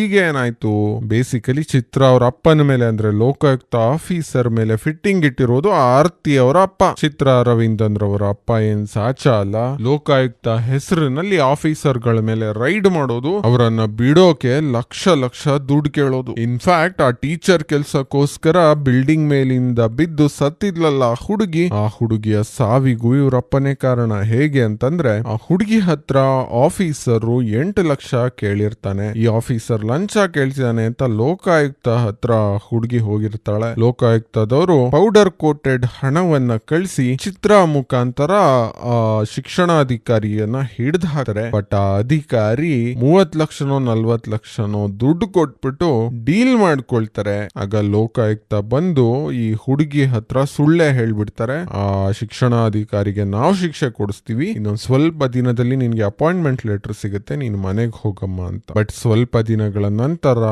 ಮತ್ತೆ ಆಫೀಸ್ಗೆ ಬಂದ್ರೆ ಅಪಾಯಿಂಟ್ಮೆಂಟ್ ಲೆಟರ್ಗೋಸ್ಕರ ಪೊಲೀಸರು ಬಂದು ಆಕೆಯನ್ನು ಅರೆಸ್ಟ್ ಮಾಡ್ತಾರೆ. ನೀನು ಸುಳ್ಳು ಮಾಸ್ ಕಾರ್ಡ್ ಗಳನ್ನ ಕೊಟ್ಬಿಟ್ಟು ಕೆಲಸ ಗಿಟ್ಟಿಸ್ಕೊಳ್ಳೋಕ್ ಬಂದಿದ್ಯಾ ಅಂತ. ಇದರಿಂದಾದ ಅವಮಾನವನ್ನ ತಾಳ್ಲಾರ್ದೆ ಅವಳು ಮೇಲಿನಿಂದ ಕೆಳಗೆ ಬಿದ್ದು ಸತ್ತೋಗ್ಬಿಡ್ತಾಳೆ. ಇದಕ್ಕೆಲ್ಲ ಪ್ಲಾನ್ ಕೊಟ್ಟಿರೋದು ಯಾರು? ಇವ್ರ ಅಪ್ಪ ಲೋಕಾಯುಕ್ತ. ಸೊ ಈಗ ಚಿತ್ರ ರವೀಂದ್ರ ಅವ್ರ ಅಪ್ಪ ಚಿತ್ರ ಮೇಲೆ ಎಗರಾಡ್ತಾರೆ, ನನ್ ಬೆನ್ನಿಗೂ ಚೂರಿ ಹಾಕ್ಬಿಟ್ಟ ಹಂಗೆ ಹಿಂಗೆ ಅಂತ. ಚಿತ್ರ ಅವ್ರ ಅಮ್ಮ ಕೂಡ ಪರಿಪರಿಯಾಗಿ ಕೇಳ್ಕೊಂತಾರೆ, ಮಗನ್ನ ಯಾಕೆ ಹಿಂಗ್ ಮಾಡ್ದೆ, ಅನ್ಯಾಯ ಮಾಡ್ಬಿಟ್ಟೆ, ನಿನ್ಗೋಸ್ಕರ ತಾನೇ ಅವ್ರು ಇಷ್ಟೆಲ್ಲಾ ಮಾಡಿದ್ದು, ಎಷ್ಟು ಮೋಸ ಮಾಡ್ಬಿಟ್ಟೆ ಅಂತ. ಬಟ್ ಚಿತ್ರ ಕೇಳೋದಿಲ್ಲ, ಲಂಚ ಹೊಡ್ಕೊಂಡು ಇದೆಲ್ಲ ಮಾಡ್ಬೇಕಾಗಿರ್ಲಿಲ್ಲ, ನಾನೇ ನಿಮ್ಮನ್ ಕೇಳಿರ್ಲಿಲ್ಲ ಇದನ್ನೆಲ್ಲ ಅಂತ ಹೇಳ್ತಾರೆ. ಚಿತ್ರ ಅವ್ರ ಅಮ್ಮ ಆಗ್ಲೂ ಹೇಳ್ತಾರೆ, ಯಾರು ಮಾಡ್ಬಾರ್ದೇನ್ ಮಾಡಿಲ್ವಲ್ಲ, ಎಲ್ರು ಮಾಡೋದ್ನೇ ಇವ್ರು ಮಾಡಿದ್ದಾರೆ, ಅದೇನ್ ಭಾರಿ ಅಕ್ರಮ ಅಲ್ಲ ಹಾಗೆ ಹೀಗೆ ಅಂತ. ಎಷ್ಟೊಂದು ನಾರ್ಮಲೈಸ್ ಆಗೋಗೈತೆ ಗುರು ಲಂಚ ಹೊಡಿಯೋದು. ಈಗ 4 ಜನನು ತಮ್ಮ ರಿಲೇಟಿವ್ಸ್ ಗಳನ್ನ ಹಿಡಿದು ಕೊಟ್ರು ಪೊಲೀಸರಿಗೆ. ಸೇನಾಪತಿ ಅವ್ರಿಗೆ ಈ ವಿಚಾರ ತಿಳಿತು, ಅವ್ರಿಗೆ ಫುಲ್ ಖುಷಿ ಆಗೋಯ್ತು. ನೀವು 4 ಜನ ಮಾದರಿ ಇದ್ದಂಗೆ ನಮ್ಮ ದೇಶಕ್ಕೆ, ನಾನು ನಿಮ್ಮನ್ನ ಇವತ್ ರಾತ್ರಿ ಬಂದು ಭೇಟಿ ಆಗ್ತೀನಿ ಅಂತ ಫೇಸ್ಬುಕ್ ನಲ್ಲಿ ಮೆಸೇಜ್ ಮಾಡ್ತಾರೆ. ಇವರೆಲ್ಲ ಫುಲ್ ಖುಷಿ ಆಗ್ಬಿಡ್ತಾರೆ, ಚೆನ್ನಾಗಿ ರೆಡಿ ಆಗ್ತಾರೆ. 7 ಗಂಟೆಗೆ ತಾತನ್ನೋಗಿ ಭೇಟಿ ಆಗೋಣ ಅಂತ. ಆದ್ರೆ ಅಷ್ಟರಲ್ಲಿ ಚಿತ್ರ ಅವ್ರ ಮನೆಯಿಂದ ಒಂದು ಕಾಲ್ ಬರುತ್ತೆ. ಏನಾಯ್ತು ಅಂತ ಮನೆಗೆ ಹೋಗಿ ನೋಡಿದ್ರೆ ಚಿತ್ರ ಅವ್ರ ಅಮ್ಮ ಗಂಡ ಲಂಚಕೋರ ಅಂತ ಜನಗಳೆಲ್ಲ ಆಡ್ಕೊಳ್ಳೋದನ್ನ ನೋಡಿ ಅವಮಾನ ತಾಳಲಾರ್ದೆ ತಮ್ಮನ್ನ ತಾವೇ ಸಾಯಿಸ್ಕೊಂಡಿದ್ದಾರೆ. ಆಗ ರಿಲೇಟಿವ್ಸ್ ಗಳು ಮತ್ತೆ ಊರಿನ ಜನಗಳೆಲ್ಲ ಇದೆಲ್ಲ ನಿನ್ನಿಂದಲೇ ಆಗಿದ್ದು ಚಿತ್ರ ಅಂತ ಆತನನ್ನ ಅವ್ರ ಅಮ್ಮನ ಮುಖ ನೋಡ್ಲಿಕ್ಕೆ ಕೂಡ ಬಿಡೋದಿಲ್ಲ. ಅಂಡ್ ಜೈಲಿನಿಂದ ಅವ್ರ ಅಪ್ಪ ಬಂದು ಮಗನಿಗೆ ಚೆನ್ನಾಗಿ ಹೊಡಿತಾರೆ, ನಿನ್ನಿಂದಲೇ ನಿಮ್ಮ ಅಮ್ಮ ಸತ್ತಿದ್ದು ಅಂತ. ಅಮ್ಮನ ಶರೀರಕ್ಕೆ ಕೊಳ್ಳಿ ಇಡ್ಲಿಕ್ಕೂ ಬಿಡೋದಿಲ್ಲ. ಇದರಿಂದ ಅತೀವ ದುಃಖ ಆಗ್ಬಿಡುತ್ತೆ ಚಿತ್ರ ರವೀಂದ್ರನ್ಗೆ. ಎಲ್ಲ ನನ್ನಿಂದಲೇ ಆಗಿದ್ದು, ಇದಕ್ಕೆಲ್ಲ ನಾನೇ ಕಾರಣ ಅಂತ ಅವ್ರು ಕೂಡ ಡಿಸೈಡ್ ಮಾಡ್ಕೊಂಡ್ಬಿಡ್ತಾರೆ. ಸ್ಮಶಾನದಿಂದ ವಾಪಸ್ ಹೋಗ್ತಿದ್ದಾರೆ 4 ಜನ ಕೂಡ. ಆಗ ಸೇನಾಪತಿ ಅವರಿಗೆ ಅಡ್ಡ ಬರ್ತಾರೆ, ನಾವು ಒಳ್ಳೆ ಟೈಮ್ ನಲ್ಲಿ ಭೇಟಿ ಆಗ್ಬೇಕಾಗಿತ್ತು, ಆದ್ರೆ ಇಂತ ದುಃಖಭರಿತ ಟೈಮ್ ನಲ್ಲಿ ಭೇಟಿ ಆಗಿದ್ದೀನಿ, ಐ ಆಮ್ ವೆರಿ ಸಾರಿ ಅಂತ ಹೇಳ್ತಾರೆ. ಬಟ್ ಚಿತ್ರ ರವೀಂದ್ರನ್ಗೆ ಸೇನಾಪತಿ ಮೇಲೆ ಈಗ ಅತೀವ ಕೋಪ ಬಂದ್ಬಿಟ್ಟಿದೆ. ನೀವೇ ನಮ್ಗೆಲ್ಲ ಬ್ರೈನ್ ವಾಶ್ ಮಾಡಿದ್ದು, ಲಂಚಕೋರನ್ನ ಹಿಡ್ಕೊಡಿ ಅಂತ ಹೇಳಿದ್ ನೀವೇ, ನಿಮ್ಮಿಂದ ಮನೆ ಮಠ ಎಲ್ಲ ಹಾಳಾಗೋಯ್ತು, ಎಷ್ಟೊಂದು ಫ್ಯಾಮಿಲಿಗಳು ಬೀದಿಗೆ ಬಂದ್ವು, ಕಮ್ ಬ್ಯಾಕ್ ಇಂಡಿಯನ್ ಅಂತ ನಾವು ಟ್ರೆಂಡ್ ಮಾಡಿದ್ವಿ, ಈಗ ಗೋ ಬ್ಯಾಕ್ ಇಂಡಿಯನ್ ಅಂತ ಟ್ರೆಂಡ್ ಮಾಡ್ತೀವಿ, ಆದಷ್ಟು ಬೇಗ ದೇಶ ಬಿಟ್ಟು ತೊಲಗಿ ಅಂತ ಹೇಳ್ತಾರೆ. ಸೇನಾಪತಿಗೆ ಶಾಕ್ ಆಗುತ್ತೆ, ನಾನ್ ದೇಶ ಉದ್ಧಾರ ಮಾಡ್ಲಿಕ್ಕೆ ಬಂದ್ರೆ ಇವ್ರು ನನ್ಗೆ ಉಲ್ಟಾ ಮಾತಾಡ್ತಿದಾರಲ್ಲ ಅಂತ ಅನ್ನಿಸುತ್ತೆ. ಜೊತೆಗೆ ಸೇನಾಪತಿಗೆ ರಿಯಲೈಸ್ ಆಗುತ್ತೆ, ಜನಗಳಿಗೆ ಅವ್ರ ಮನೆಯಲ್ಲಿ ಆಗ್ತಿರುವ ಅಕ್ರಮಗಳನ್ನ ಸರಿ ಮಾಡುವ ಉದ್ದೇಶ ಇಲ್ಲ, ಕಂಡವ್ರ ಮನೆಯ ಅಕ್ರಮಗಳನ್ನ ಸರಿ ಮಾಡ್ತಾರೆ. ಸೊ ಬೇಸಿಕಲಿ ಇವರ ಮೆಂಟಾಲಿಟಿನೇ ಇಷ್ಟು, ಏನು ಮಾಡ್ಲಿಕ್ಕೆ ಆಗೋದಿಲ್ಲ ಅಂತ ಅರಿವಾಗುತ್ತೆ. ಸರಿ ಅಂತ ಬೇಜಾರಾಗಿ ಅಲ್ಲಿಂದ ಹೊರಡ್ಲಿಕ್ಕೆ ಶುರು ಮಾಡ್ತಾರೆ. ಅಷ್ಟರಲ್ಲಿ ಸಿಬಿಐ ಕಡೆಯವರು ಇವರನ್ನ ಅರೆಸ್ಟ್ ಮಾಡ್ಲಿಕ್ಕೆ ಸ್ಮಶಾನಕ್ಕೆ ಬರ್ತಾರೆ. ಪೊಲೀಸರೆಲ್ಲ ಗನ್ ತಗೊಂಡು ಇವರನ್ನ ಸುತ್ತುವರೆದು ಬಿಡ್ತಾರೆ. ಆಗ ಇವರು ತಮ್ಮ ಟೋಪಿನಲ್ಲಿರುವ ಸ್ಮೋಕ್ ಬಾಂಬ್ ಅನ್ನ ಹಾಕ್ಬಿಟ್ಟಲ್ಲಿ ಸ್ಮಶಾನದಿಂದ ಎಸ್ಕೇಪ್ ಆಗ್ಬಿಡ್ತಾರೆ. ಒಂದು ಮೋಟರೈಸ್ಡ್ ಸ್ಕೇಟಿಂಗ್ ನ ಮೇಲೆ ಹತ್ಕೊಂಡು ಅಲ್ಲಿಂದ ಎಸ್ಕೇಪ್ ಆಗ್ಲಿಕ್ಕೆ ಟ್ರೈ ಮಾಡ್ತಾರೆ. ಇದನ್ನ ಎಲ್ಲಾ ಜನಗಳು ವಿಡಿಯೋ ಮಾಡ್ತಿದ್ದಾರೆ. ಸೇನಾಪತಿಯವರು ಓಡ್ತಿದ್ದಾರೆ, ಪೊಲೀಸರು ಅಟ್ಟಿಸ್ಕೊಂಡು ಹೋಗ್ತಿದ್ದಾರೆ ಅಂತ. ಜೊತೆಗೆ ಇವರಿಂದಲೇ ಎಷ್ಟೊಂದು ಮನೆ ಮಠ ಎಲ್ಲ ಹಾಳಾಗೋಯ್ತು, ಮಕ್ಕಳು ಅಪ್ಪ ಅಮ್ಮನ ಮೇಲೆ ತಿರುಗಿ ಬಿದ್ರು ಅಂತ ಇವ್ರ ಮೇಲೆನೆ ಅಟ್ಯಾಕ್ ಮಾಡ್ಲಿಕ್ಕೆ ಕೂಡ ರೆಡಿ ಆಗ್ತಾರೆ ಜನಗಳು. ಟಿವಿ ಚಾನಲ್ ಅವರಂತೂ ಚಿತ್ರ ರವೀಂದ್ರನ್ ಅವರ ಅಮ್ಮ ತಮ್ಮನ್ ತಾವು ಸಾಯಿಸ್ಕೊಳ್ಳೋಕೆ ಈತನೇ ಕಾರಣ ಅಂತ ಸುದ್ದಿ ಬಿತ್ತರ ಮಾಡ್ಲಿಕ್ಕೆ ಶುರು ಮಾಡ್ಬಿಡ್ತಾರೆ. ಸೊ ದೇಶಕ್ಕೆ ದೇಶವೇ ಇವರ ವಿರುದ್ಧ ಆಗ್ಬಿಟ್ಟಿದೆ. ಈಗ ಎಲ್ರು ಗೋ ಬ್ಯಾಕ್ ಇಂಡಿಯನ್ ಅಂತ ಟ್ವೀಟ್ ಕೂಡ ಮಾಡ್ತಿದ್ದಾರೆ. ಜೊತೆಗೆ ಕೆಲವು ಕರಪ್ಟ್ ಬಿಸ್ನೆಸ್ ಮನ್ಗಳು ಸಿಕ್ಕಿದ್ದೆ ಚಾನ್ಸು ಅಂತ ತಮ್ಮ ಹುಡುಗರನ್ನೆಲ್ಲ ಕಳಿಸಿ ಆ ಸೇನಾಪತಿಯನ್ನ ಮುಗಿಸ್ಬಿಡಿ ಅಂತ ರೌಡಿಗಳನ್ನೆಲ್ಲ ಕಳ್ಸವ್ರೆ. ಎಲ್ರೂ ಸೇರ್ಕೊಂಡು ಇವರನ್ನ ಅಟ್ಟಿಸ್ಕೊಂಡು ಹೋಗ್ತಾವ್ರೆ. ಎಲ್ಲಾ ರೌಡಿಗಳು ಸೇರ್ಕೊಂಡು ಇವರನ್ನ ಒಂದು ಖಾಲಿ ಫ್ಯಾಕ್ಟರಿ ಶೆಡ್ ನ ಒಳಗಡೆ ಬಿಟ್ಕೊಳ್ತಾರೆ. ಶೆಡ್ ನ ಕ್ಲೋಸ್ ಮಾಡ್ತಾರೆ. ಶೆಡ್ ನ ಒಳಗಡೆ ಇವರ ಮೇಲೆ ಅಟ್ಯಾಕ್ ಮಾಡೋಕೆ ಅಂತ ಸಿದ್ಧರಾಗ್ತಾರೆ. ಬಟ್ ಇವರು ಕರಾಟೆ ಎಕ್ಸ್ಪರ್ಟ್, ಕೇಳ್ಬೇಕಾ, ಬಂದವ್ರನ್ನೆಲ್ಲ ಅಲ್ಲಿ ಇಲ್ಲಿ ಹೊಡೆದು ಕೈ ಕಾಲಿ ಆಡ್ದಿರೋ ತರ ಮಾಡ್ಬಿಡ್ತಾರೆ. ಎಷ್ಟೊಂದ್ ಜನಗಳನ್ನ ಮಣ್ಮುಕ್ಕಿಸ್ಬಿಡ್ತಾರೆ. ಆಗ ಕೆಲವೊಂದಷ್ಟು ಬಾಡಿ ಗಾರ್ಡ್ ಗಳು ಇದ್ದಕ್ಕಿದ್ದಂತೆ ಶರ್ಟ್ ಬಿಚ್ಚಲಿಕ್ಕೆ ಶುರು ಮಾಡ್ತಾರೆ. ತಮ್ಮ 6 ಪ್ಯಾಕ್ ಅನ್ನ ತೋರಿಸಿ ಇಂಟಿಮಿಡೇಟ್ ಮಾಡೋಣ ಅಂತ. ನೀವು ಒಬ್ಬರನ್ನ ಶರ್ಟ್ ಬಿಚ್ಚೋದು, ನಾನು ಬಿಚ್ತೀನಿ ಅಂತ. ಸೇನಾಪತಿ ಕೂಡ ಶರ್ಟ್ ಬಿಚ್ತಾರೆ. ಬಟ್ ಇವ್ರ ಮೈ ತುಂಬಾ ಸ್ವಲ್ಪ ಫ್ಯಾಟು, ಹೊಟ್ಟೆ ಎಲ್ಲ ಇದೆ. ಹಂಗಂತ ಇವರು ಸುಮ್ನಾಗೋದಿಲ್ಲ, ಕಣ್ಣು ಮುಚ್ಕೊಂಡು ಆ 6 ಪ್ಯಾಕ್ಸ್ ಗಳಿರುವ ಪಾಯಿಂಟ್ ಗಳನ್ನೆಲ್ಲ ಗಮನಿಸ್ತಾರೆ, ತಮ್ಮ ಬಾಡಿಯಲ್ಲೂ ಆ ಪಾಯಿಂಟ್ ಗಳ ಮೇಲೆ ಕಾನ್ಸಂಟ್ರೇಟ್ ಮಾಡ್ತಾರೆ. ಆಗ ಇದ್ದಕ್ಕಿದ್ದಂತೆ ಇವ್ರ ಬಾಡಿನಲ್ಲಿ ಕೂಡ 6 ಪ್ಯಾಕ್ ಬಂದ್ಬಿಡುತ್ತೆ. ಯಾವ ಕರಾಟೆ ಕಲೆ ಕಲ್ತ್ಕೊಂಡ್ಲಿಲ್ಲ ಅಂದ್ರೂ ಪರವಾಗಿಲ್ಲ, ಈ 6 ಪ್ಯಾಕ್ ಕಲೆ ಅಂತೂ ಕಲ್ತ್ಕೊಂಡ್ಲೇಬೇಕು ಗುರು. ಚೆನ್ನಾಗಿ ಬಜ್ಜಿ, ಪಾನಿಪುರಿ, ಮಸಾಲ್ ಪುರಿ ತಿನ್ಬಿಟ್ಟು 6 ಪ್ಯಾಕ್ ಬರ್ಸ್ಕೊಬೇಕು. That is the aim. Anyway 6 pack ಬರ್ಸ್ಕೊಂಡಿದ ತಕ್ಷಣ ಎಲ್ಲ ಬಾಡಿ ಬಿಲ್ಡರ್ ಗಳ ಮೇಲೆ ಅಟ್ಯಾಕ್ ಮಾಡ್ಲಿಕ್ಕೆ ಶುರು ಮಾಡ್ತಾರೆ. ಅಂಡ್ ಅವ್ರಗಳ ಪ್ರೆಷರ್ ಪಾಯಿಂಟ್ ಗಳ ಮೇಲೂ ಅಟ್ಯಾಕ್ ಮಾಡಿ ಅವರು ಕಂಟಿನ್ಯೂಸ್ ಆಗಿ ಕುದುರೆ ತರ ಓಡ್ಲಿಕ್ಕೆ ಶುರು ಮಾಡ್ತಾರೆ. ಇದಾದ್ಮೇಲೆ ಇವರು ಕೂಡ ಅಲ್ಲಿಂದ ಹೋಗೋಣ ಅಂತ ಹೊರಗಡೆ ಬರ್ತಾರೆ. ಅಷ್ಟರಲ್ಲಿ ಸಾವಿರಾರು ಜನ ಇವರನ್ನ ಅಟ್ಟಿಸ್ಕೊಂಡು ಬರ್ತಾವ್ರೆ, ಕಲ್ಲು ದೊಣ್ಣೆಗಳನ್ನ ತಗೊಂಡು ಹೊಡಿಯೋಕೆ. ನಿನ್ನಿಂದ ಎಷ್ಟೊಂದು ಮನೆಗಳ ಸಂಸಾರ ಹಾಳಾಗೋಯ್ತು ಅಂತ. ಆಗ ಸೇನಾಪತಿ ಅವ್ರಿಗೆ ಅನ್ನಿಸ್ಬಿಡುತ್ತೆ ಇನ್ನು ಇವ್ರಿಗೋಸ್ಕರ ಫೈಟ್ ಮಾಡಿ ಪ್ರಯೋಜನ ಇಲ್ಲ ಅಂತ. ಅಷ್ಟರಲ್ಲಿ CBI ನವರು ಬಂದು ಎಲ್ಲಾ ಜನಗಳನ್ನ ತಡಿತಾರೆ, ಗಾಳಿಯಲ್ಲಿ ಗುಂಡು ಹಾರಿಸಿ ಜನಗಳನ್ನೆಲ್ಲ ಚದುರಿಸ್ತಾರೆ, ಇವರನ್ನ ಅರೆಸ್ಟ್ ಮಾಡ್ಕೊಂಡು ಹೋಗ್ತಾರೆ. ಹೋಗ್ಬೇಕಾದ್ರೆ CBI ನ ಲೀಡರ್ ಅದ್ಯಾರೋ ಅವರು ಪ್ರಮೋದೋ ಯಾರೋ ಇದ್ರಲ್ಲ, ಅವರ ಬೆನ್ನಿನ ಮೇಲಿರುವ ಒಂದು ಪ್ರೆಷರ್ ಪಾಯಿಂಟ್ ಮೇಲೆ ಇವರು ಒಂಚೂರು ಅಟ್ಯಾಕ್ ಮಾಡ್ಬಿಡ್ತಾರೆ ಒಂದು ಕೋಲ್ ತಗೊಂಡು. ಆಗ ಇದ್ದಕ್ಕಿದ್ದಂಗೆ ಅವ್ರಿಗೆ ಪ್ಯಾರಾಲಿಸಿಸ್ ಬಂದ್ಬಿಡುತ್ತೆ. ಅವರನ್ನ ಹಾಸ್ಪಿಟಲ್ಗೆ ಅಡ್ಮಿಟ್ ಮಾಡ್ಲಾಗತ್ತೆ. ಅಂಡ್ ಸೇನಾಪತಿ ಅವರನ್ನ ಜಡ್ಜ್ ನ ಮುಂದೆ ಪ್ರೊಡ್ಯೂಸ್ ಮಾಡ್ಲಾಗುತ್ತೆ. ಜಡ್ಜ್ ಹೇಳ್ತಾರೆ 15 ದಿನ ಜುಡಿಷಿಯಲ್ ಕಸ್ಟಡಿ ಅಂತ. ಅಂಡ್ ಹಾಸ್ಪಿಟಲ್ ನಲ್ಲಿ ಡಾಕ್ಟರ್ ಹೇಳ್ತಾರೆ ಇದು ಒಂದು ವಿಧವಾದ ಕರಾಟೆ ಪದ್ಧತಿ, ಇನ್ 3 hours ಅಷ್ಟೇ ಇವ್ರಿಗೆ ಏನದು ಆಯುಷ್ಯ, 3 hours ಒಳಗಡೆ ನಾವ್ ಏನು ಮಾಡ್ಲಿಕ್ಕೆ ಆಗೋದಿಲ್ಲ, ಇವ್ರನ್ನ ಸರಿ ಮಾಡ್ಬೇಕು ಅಂದ್ರೆ ನೀವು ಸೇನಾಪತಿ ಇಂಡಿಯನ್ ಹತ್ರನೇ ಹೋಗ್ಬೇಕು ಅಂತ. ಆಗ ಅವರಪ್ಪ ಬರ್ತಾರೆ ಸೇನಾಪತಿ ಹತ್ರ. ಸೇನಾಪತಿ ಎಲ್ಲಿದ್ದಾರೆ? ಜಡ್ಜ್ ಹತ್ರ ಇದಾರೆ. ಜಡ್ಜ್ ನ ಕೇಳ್ಕೊಂತಾರ ಅವರಪ್ಪ, ಸೇನಾಪತಿಯನ್ನ ನಾವು ಒಂದು ರಿಕ್ವೆಸ್ಟ್ ಮಾಡ್ಕೊಳ್ಬೇಕಿದೆ, ನನ್ನ ಮಗನ್ನ ಬದುಕ್ಸು ಅಂತ ಕೇಳ್ಕೊಬೇಕಿದೆ, ಪ್ಲೀಸ್ ಅವಕಾಶ ಮಾಡ್ಕೊಡಿ ಅಂತ. ಸರಿ ಅಂತ ಜಡ್ಜ್ ಅವಕಾಶ ಮಾಡ್ಕೊಡ್ತಾರೆ. ಸೇನಾಪತಿ ಒಪ್ಕೊಳ್ತಾರೆ, ಸರಿ ನಿನ್ನ ಮಗನ್ ನಾನು ಬದುಕಿಸ್ತೀನಿ ಅಂತ. ಆದ್ರೆ ಒಂದು ಕಂಡೀಷನ್ ಹಾಕ್ತಾರೆ, ನಿನ್ನ ಮಗನ ಬದುಕಿಸ್ಬೇಕು ಅಂದ್ರೆ ನೀವು ನನ್ನನ್ನ ಬಿಡ್ಬೇಕು ಅಂತ. ಈಗ ಜಡ್ಜ್ಗೆ ಹೇಳ್ತಾರೆ ಅಲ್ಲಿರುವ ಆಫೀಸರ್ ಗಳೆಲ್ಲ, ಆತನ ಪ್ರಾಣ ಹೋಗ್ಬಿಟ್ರೆ ನಾವು ವಾಪಸ್ ತರೋಕ್ ಆಗೋದಿಲ್ಲ, ಆದ್ರೆ ಸೇನಾಪತಿ ಇಲ್ಲಿಂದ ನಾವು ಕಳಿಸಿದ ಮೇಲೂ ಸಹ ನಾವು ಆತನನ್ನ ಅರೆಸ್ಟ್ ಮಾಡಬಹುದು, ಪರವಾಗಿಲ್ಲ ಬಿಟ್ ಕಳಿಸಿ ಅಂತ. ಒಂದು ಜೀವವನ್ನ ಉಳಿಸ್ಲಿಕ್ಕೋಸ್ಕರ ಜಸ್ಟಿಸ್ ಇವ್ರಿಗೆ ಅವಕಾಶವನ್ನ ಕೊಡ್ತಾರೆ, ಸರಿ ಬಿಟ್ ಕಳಿಸಿ ಸೇನಾಪತಿನ ಅಂತ. ಸೇನಾಪತಿ ಆ ಪೊಲೀಸ್ ಅಂದ್ರೆ CBI ಆಫೀಸರ್ ನ ಒಂದು ಆಂಬ್ಯುಲೆನ್ಸ್ ಗೆ ಹಾಕೊಂಡು ಇನ್ 24 hours ನನ್ನ ಫಾಲೋ ಮಾಡಬೇಡಿ, ಆಮೇಲೆ ಈತನನ್ನ ಬದುಕಿಸಿ ಕಳಿಸ್ತೀನಿ ಅಂತ ಹೇಳ್ಬಿಟ್ಟು ಆಂಬ್ಯುಲೆನ್ಸ್ ನಲ್ಲಿ ಹೊರಡ್ತಾರೆ. ಅಂಡ್ ಹೋಗ್ಬೇಕಾದ್ರೆ ಐ ವಿಲ್ ಬಿ ಬ್ಯಾಕ್ ಅಂತ ಹೇಳ್ಬಿಟ್ಟು ಹೋಗ್ತಾರೆ. ಅಲ್ಲಿಗೆ ಮೂವಿ ಎಂಡ್ ಆಗುತ್ತೆ. ಮೋಸ್ಟ್ ಪ್ರಾಬಬ್ಲಿ ಇಂಡಿಯನ್ 3 ಕೂಡ ಬರುತ್ತೆ ಅನ್ಸುತ್ತೆ. ಸೊ ಬೇಸಿಕಲಿ ಮೂವಿಯ ಒಳಾರ್ಥ ಏನು, ನಮ್ ಜನಗಳಿಗೆ ಒಳ್ಳೇದ್ ಮಾಡಿದ್ರು ಕಷ್ಟ, ಕೆಟ್ಟದ್ ಮಾಡಿದ್ರು ಕಷ್ಟ, ಹೆಂಗಿದ್ಯೋ ಹಂಗೆ ನಡ್ಕೊಂಡು ಹೋಗ್ಲಿ ಅಂತ ಬಿಟ್ಟವ್ರೆ ಒಳ್ಳೆಯವರು ಅಂತ. Thank you so much for watching. Take care, bye. ಜೈ ಹಿಂದ್, ಜೈ ಕರ್ನಾಟಕ.